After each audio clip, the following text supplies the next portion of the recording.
A 14-year-old boy has been safely recovered after being missing for 7 long years. A boy ripped away from the rest of his family by allegedly his own mother and featured on Netflix's Unsolved Mysteries is finally found thanks to the incredible work of deputies out in Colorado. We are going to be speaking with the sheriff as well as the man who alerted police to the fact that something might be wrong, and all about the manhunt and what happens to the boy's mother and stepfather who have been on the run for years. Welcome to Sidebar, presented by Law&Crime. I'm Jesse Weber.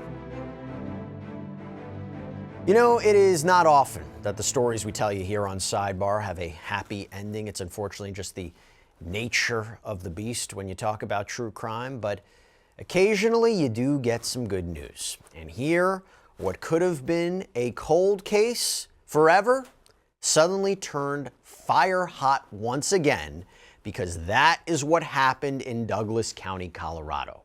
More than 7 years ago, just after Thanksgiving in 2017, Rabia Khalid didn't show up for a custody hearing in Atlanta, Georgia. This was according to the New York Post.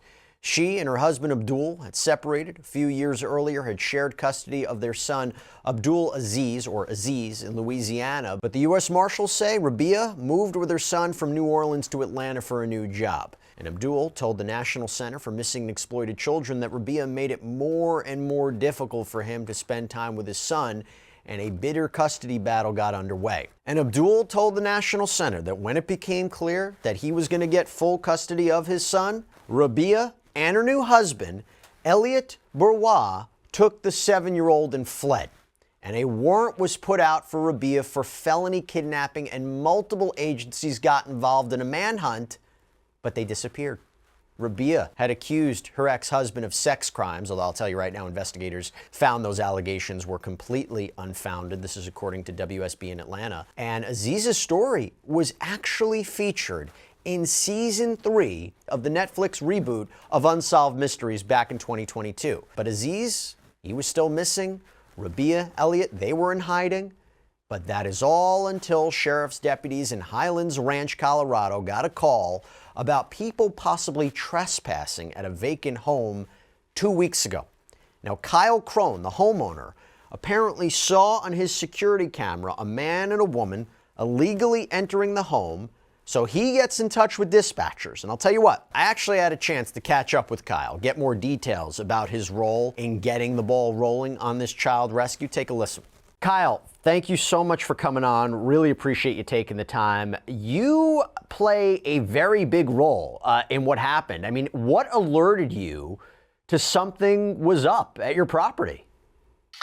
So that's a great question, and thank you for having me. I was at a going away party for my son who was leaving for the Navy, and there was a ton of people. There's probably 50 people there, and I had showings going on the whole day, throughout the day, and I'd never looked at my phone, not one time.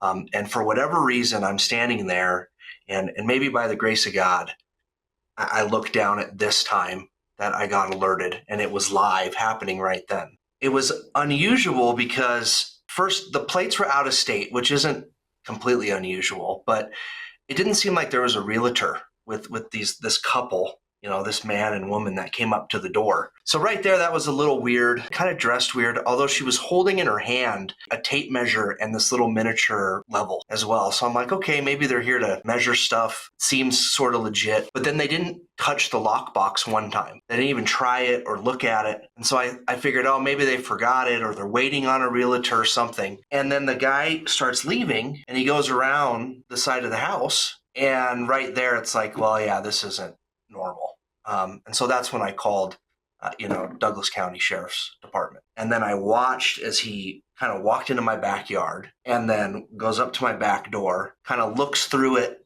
like, hey, anybody home? Then goes into the house and then lets her in the front door. But at this point, I'm already on the phone with dispatch. And I could see that someone was still in the car in the driveway, but I couldn't see who. All I could see was an arm that would reach to the stereo to like change something. I couldn't tell if it was an adult or a kid. And then the deputies got there within 2 minutes. probably. One of them was like just down the street, I think. And then you can kind of see from the video them coming out and seeing the officers there. So yeah, that's kind of how that transpired to that point. What a wild, wild story, right? Look, it's an important one to cover nonetheless, and thankfully we got some good news in the end. But for this, I have to call out and thank our sponsor, Saley, because their support helps make episodes like this happen. Now, Saley is an incredible eSIM service app. So I recently went on vacation to Italy, and Saley is something that I could download on my phone because I used so much data while I was away. While everybody else is dealing with roaming fees and having issues with their cell data, you can use Saley as a hotspot to easily plan your activities. And with the Saley app, getting an eSIM couldn't be simpler. You just buy a plan on the Saley app, you activate it, and once you have it activated, you're good to go. You can use the internet wherever you go. Also, once the Saley eSIM is installed, there's no need to install a new one for each country. The same eSIM can use plans that are available in over 190 countries. So right now, go to saley.com/sidebar or click the link in the description or pinned in the comments to get an exclusive 15% discount on Saley data plans. And be sure to use our promo code SIDEBAR at checkout. That's saley.com/sidebar, promo code SIDEBAR. A couple of things there. Let me first start off your son enlisting. Congratulations, big hero. Thanks. Please send them our thank you and our gratitude. Number two, I can't believe you have a son that old. I mean, you look like you're a kid myself. I was shocked. I had to just mention that. You look like But anyway, put that aside. And number three, did you hear them say anything? Did the cameras pick up any audio of what they might be saying to each other?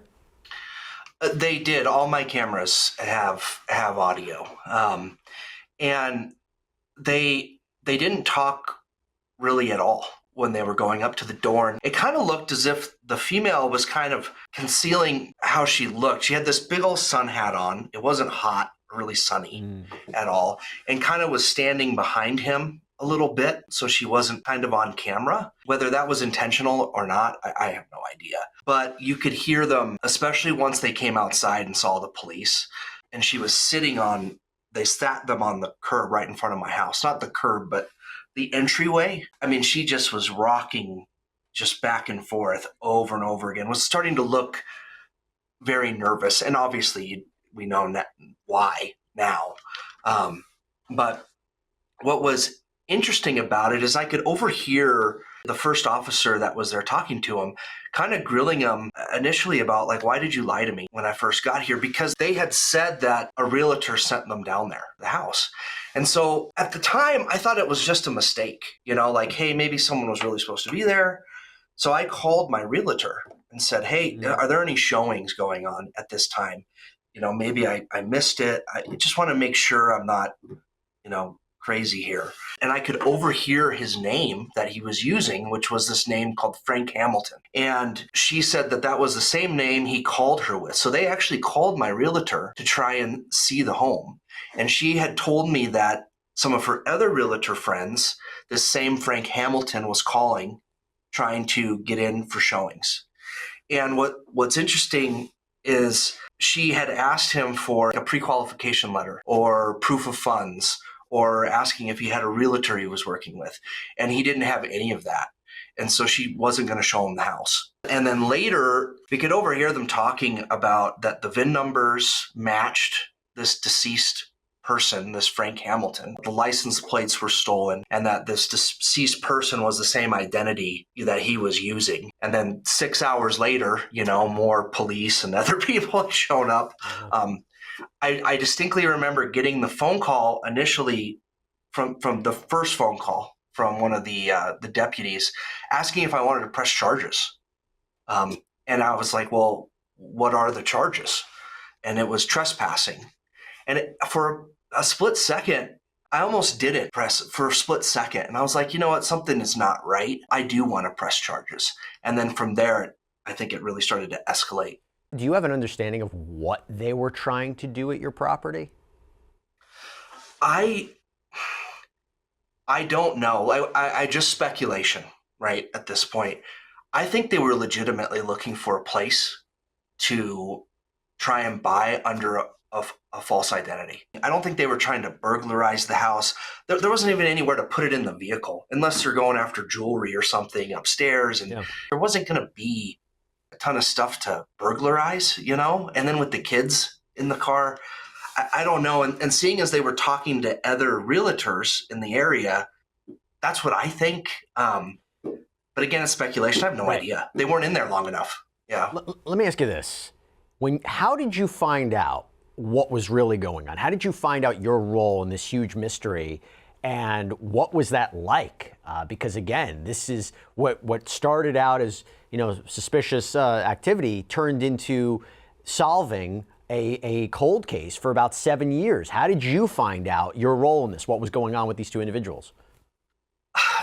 Initially I tried to ask the deputies that day, but they were great. They said, there's a lot more going on here. We can't release any information about this. And so because my cameras picked up everything over the whole night, I had heard a lot as well. And there was still a lot of speculation, but I honestly did not find out until whenever the press release came out from Douglas County. That was the first I heard of it. And then I went and watched the Netflix documentary right away. Yeah, I'm sure. What was your reaction to finding this out? What did you think?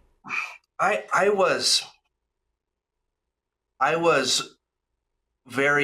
overwhelmed with joy, especially after watching the Netflix thing and seeing the emotion on him. And I couldn't stop thinking about what it would be like to get that phone call. Like, we found your son and he's alive and he's okay. I have 3 boys, so like that got to me a lot. At the same time, I think there's a long, hard road for those kids, because there was a little girl as well. I could see on the video, like, the boy was really, really protective and close of the little girl and her crying. The deputies were great. They were really kind, really nice, and trying to play with them and keep them happy. They were great, but just having to go through all of that, I think it's going to be a difficult road. Yeah. If you had a message to Aziz or Aziz's family, what would that be? Just God bless and just so thankful for him. I'm just happy for him. I hope they can find healing and peace, whatever that is. And I'm just grateful and thankful for him. So, and I'm sure his family is grateful and thankful for you too, for what you did. So really great work, Kyle. Thank you. Thank you so much. Really appreciate you taking the time, and you are instrumental in what happened here. Oh, thank you. All right. Have a good one. Thank you. Now, when deputies responded, the adults apparently come out of the house claiming they were associated with a realtor, this is according to the sheriff's office, and 2 children were sitting in the car in the driveway. But when deputies started trying to identify the family, they could tell immediately something wasn't right. In fact, on body cam video, you can hear the deputies talking about the IDs the couple gave them, which definitely don't match. And he has probably that person's ID. But we don't know because there's no picture. Yeah. Well, let's see But when he it has was. the Georgia driver's license. The number comes back to a lady born in 1921. The name, yeah. It's a lady. Yeah, born in 1921. Oh, interesting. It's a 19 warrant, updated in 23. So they probably. So is this a rental or are they buying? So it's to an alias that they've given us, the dead guy. It's rented. The dead guy that he says he is the one that's got it registered. Okay. And when I pull up the registration, it's that guy's name plus a trust listed. Okay, so they're just. I've already asked up with the phone.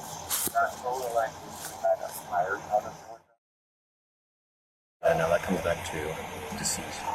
Okay, thank you. Here's your Kenner PD, Louisiana, has a phone number right in your picture. There, you'll have it all. You'll have her name, date of birth, the warrant. And the Kenner PD. Yeah, what we need to do is figure out what kid is missing. Oh, yeah. Well, we haven't run the kids yet. No, we haven't. No, just a listing. No. Oh, there it is. Yep, that's her. And the deputies realized not only were these 2 people essentially or apparently lying about who they were and what they were doing, but at least one of them was apparently part of a kidnapping plot. Rabia still had that active warrant for kidnapping out on her. And according to WSB, a police report indicated that Elliot had an ID card that belonged to a man who died in 2009. And deputies also found a Georgia ID card in Elliot's wallet, as well as a credit card that had a third name on it. And in that car, as I mentioned, there were 2 children. One of them was Aziz, now 14 years old. And there was also reportedly a second child in the car. They were both taken into protective custody. The sheriff indicated they both appeared to be healthy.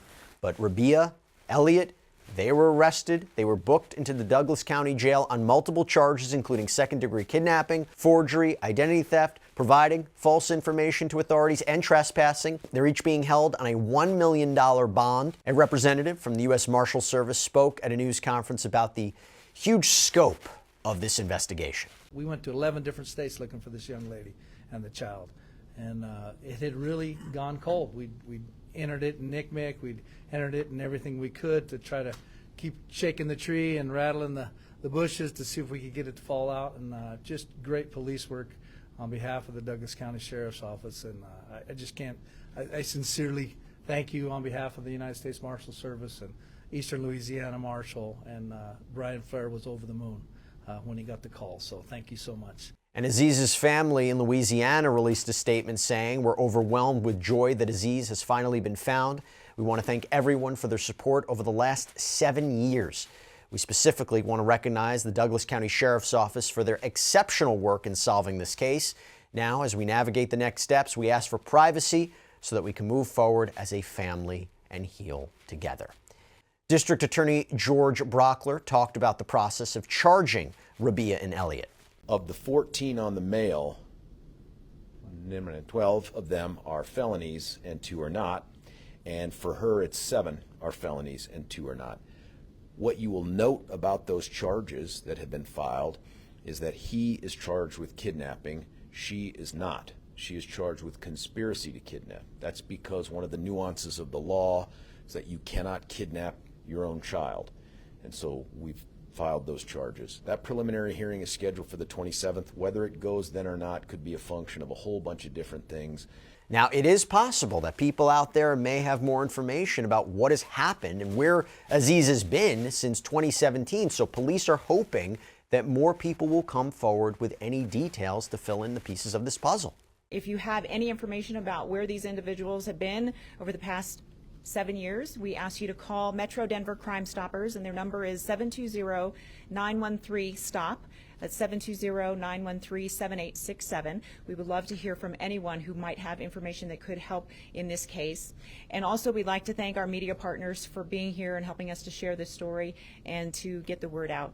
And now we're joined by a special guest. We are joined by Douglas County Sheriff Darren Weekly. Thank you so much for coming on to talk about this absolutely incredible rescue. I first want to start, how did you learn about this massive break in a very long cold case?